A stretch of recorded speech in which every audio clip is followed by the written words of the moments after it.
இன்னைக்கான வீடியோவில் என்ன நடக்குன்னு சொல்லிட்டு பார்க்கலாம். வீடியோக்குள்ளே போகிறதுக்கு முன்னாடி நம்ம சேனலில் லைக் அண்ட் சப்ஸ்கிரைப் பண்ணி சப்போர்ட் பண்ணுங்கள். வீடியோ வந்துட்டு செம்ம இன்ட்ரெஸ்டிங்காக போய்கிட்டு இருக்கு. ரேவதி வந்துட்டு கார்த்திகாக இப்படி இறங்கி வேலை பார்ப்பாங்கன்னு தெரியாமல் போச்சு. ஃபஸ்ட்டு சீனில் வந்துட்டு நம்ம அபிராமி அவங்களுக்கு இந்த திதி கொடுக்கணும்ல, அந்த சீன் தான் வந்துட்டு காமிச்சிட்ருக்காங்க. ஃபஸ்ட்டு வந்துட்டு பாட்டி எல்லாத்தையும் நம்ம ஏற்பாடு பண்ணிடலாம், அதுக்கடுத்து வந்துட்டு கார்த்தியை வர சொல்லுவோம் அப்படின்னு சொல்லிட்டு அவங்க அங்கே கோவிலில் எல்லா ஏற்பாடையுமே பண்ணிகிட்டு இருக்காங்க. இங்கிட்டு வந்துட்டு சிவனாண்டி சித்தப்பா மூலயமா சந்திராவுக்கு இந்த விஷயம் தெரிஞ்சிருது.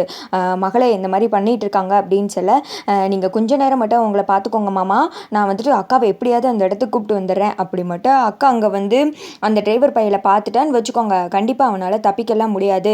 என்ன சொல்லி எஸ்கேப் ஆனாலும் பரவாயில்ல, அக்கா வந்துட்டு அவனை கண்டிப்பாக விட மாட்டா அப்படின்னு சொல்ல, மகளே என்னோட எண்ணமும் அதே தான், நீ எப்படியாவது கூட்டு வா அப்படின்னு சொல்லிடுறாங்க. இங்கிட்டு வந்துட்டு அந்த சிவனாண்டியோட சித்தப்பா இருக்கார்லையே, அவர் வந்துட்டு அப்படியே மறைஞ்சிட்டு பார்த்துட்டு இருக்காங்க.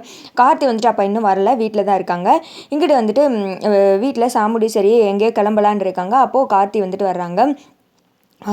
அத்தை எனக்கு சின்னதாக ஒரு வேலை இருக்குது, வெளியில் செங்கசோலை வரைக்கும் போயிட்டு வந்துடுறேன் அப்படின்னு சொல்லிட்டு கார்த்தி சொல்கிறாங்க.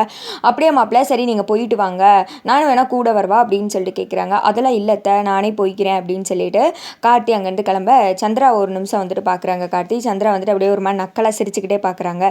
டே டிரைவர் பையில போடா போ, நீ எங்கே போகிறேன்னு எனக்கு என்ன தெரியாமலா இருக்குது, உன் அம்மா காரியத்துக்கு போய்கிட்டு இருக்க, இப்போ கொஞ்ச நேரத்தில் உனக்கு காரியம் என்ன பின்னாடியே வர்றேன் பாரு நானே அப்படின்னு சொல்லிட்டு நக்கலாக வந்துட்டு சிரிச்சிட்டு இருக்காங்க. அடுத்து வந்துட்டு இதெல்லாம் ரேவதி ரூமில் அந்த வாசலில் நின்று பார்த்துட்டு இருக்காங்க. இப்போ கண்டிப்பாக கார்த்தி கோவிலுக்கு தான் போகிறாங்க. சித்தி வந்துட்டு சும்மா இருக்க மாட்டாங்க, ஏதாவது ஒன்று பிளான் பண்ணி அம்மாவை அந்த இடத்துக்கு இப்போ கூப்பிட்டு போக பார்ப்பாங்களே, இப்போ என்ன பண்ணுறது, நம்மளும் அவங்களே ஃபாலோ பண்ணலாம் அப்படின்னு சொல்லிட்டு கார்த்தி பின்னாடியே வந்துட்டு ரேவதியை ஃபாலோ பண்ணிட்டு ஒரு இடத்துல போய் ஒளிஞ்சு நிற்கிறாங்க. இங்கிட்டு வந்துட்டு பாட்டி மறுபடியும் கார்த்திக்கு ஃபோன் பண்ணுறாங்க. என்னப்பா இது, எல்லோரும் வந்துட்டோம், நீ இன்னும் வரலையே அப்படின்னு சொல்லி, இன்னும் கொஞ்சம் நேரத்தில் வந்துடுவேன் பாட்டி அப்படின்னு சொல்லிட்டு கார்த்தியும் ஸ்ட்ரெயிட்டாக கோவிலுக்கு போயிடுறாங்க. இவங்கெல்லாம் ஒரு இடத்துல ஒன்றா இருக்காங்க. ரேவதி கோவில் வாசலில் நின்று இவங்க என்ன பண்ணுறாங்கன்னு சொல்லிட்டு ஒளிஞ்சு நின்று பார்த்துட்டு இருக்காங்க. இங்கிட்டு வந்துட்டு சந்திராவுக்கு அவங்க மாமனார் தான் வந்துட்டு கால் பண்ணுறாரு, அதாவது அவங்க சித்தப்பா சிவனாண்டியோட சித்தப்பா.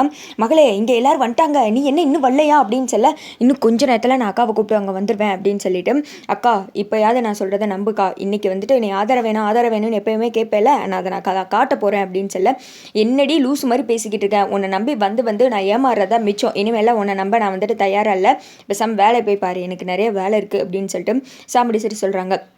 அக்கா ப்ளீஸ்க்கா இந்த தடவை நான் சொல்கிறத ஒரு நிமிஷம் கேளுக்கா, அந்த டிரைவர் பையன் தான் அந்த ராஜா சேதுபதியோட பேரன், இன்றைக்கி நான் உனக்கு நிரூபிக்கிறேன்க்கா, அவன் அம்மா இறந்தான்னு சொன்னேன், நீ நம்பவே இல்லை, அவள் பேரன் தான் குழி வச்சான்னு சொல்லி சொன்னேன், ஆனால் அவங்க பேரனே நம்மளும் பார்க்கல, அப்புறம் என்ன, இவன் தான் அவங்க பேரன், குழி வச்சதே இவன் தான் பாரு, இப்போ வேணா என் கூட கோவிலுக்கு வா, அவன் தான் உட்காந்து காரியம் பண்ணிக்கிட்டு இருப்பான், நான் சொன்னால் வந்துட்டு நம்புக்கா ப்ளீஸ்க்கா, இத்தனை நாள் ஆதாரம் கேட்டுட்டு இருந்தேல்ல, இப்போ என்கிட்ட இருக்கு வா அப்படின்னு சொல்லி கூப்பிட, இங்கே பாரு சந்திரா, வேலை வெட்டியெல்லாம் விட்டுட்டு உன் கூட நான் வர்றேன், அங்கே வந்துட்டு எதுவும் வந்துட்டு தப்பாக நடக்கட்டும், அப்புறம் இருக்கும் உனக்கு வா அப்படின்னு சொல்லிட்டு சந்திரா கூடயும் வந்துட்டு வர்றாங்க.